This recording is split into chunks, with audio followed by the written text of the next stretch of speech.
ମାଟି ମା ଉପରେ ପର୍ଯ୍ୟବେସିତ ଆମ ସମସ୍ତଙ୍କୁ ସ୍ମରଣ କରିଦେବା ପାଇଁ ଏ ଦିବସର ପାଳନ। ଆପଣମାନେ ଜାଣିଛନ୍ତି ଆମେ ଯେତେବେଳେ ଜନ୍ମ ହୁଅନ୍ତି ସେ ମାଟି ମାର କୋଳରେ ଜନ୍ମ ହୁଅନ୍ତି, ତାପରେ ଆମେ ପଢନ୍ତି।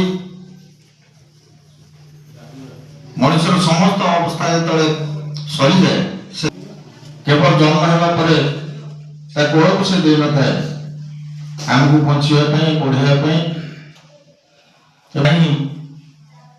ଆମର ଦାୟିତ୍ୱ ନେଇଥାଏ। ତେଣୁ ଆଜିର ଦିନରେ ଏକ ବୈଜ୍ଞାନିକ ପରୀକ୍ଷା କରିବା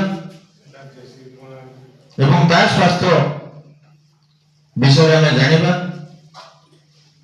ମା ପାଖରେ କଣ ରହିଛି ତାକୁ ପରୀକ୍ଷା ନିରୀକ୍ଷା କରାଇବା ଏବଂ ସ୍ୱାସ୍ଥ୍ୟ କାର୍ଡ ଯୋଉ ଫଳାଫଳ କାର୍ଡଟି ଆମେ ଆପଣମାନଙ୍କୁ ଦଉ ବା ଆପଣମାନେ ଯୋଉ ପାଇବେ ତାରି ଅନୁସାରେ ମାର ଆବଶ୍ୟକତା ଯାହା ରହିଛି ତାକୁ ଆମେ ପୂରଣ କରିବା ପାଇଁ କାର୍ଯ୍ୟକ୍ରମ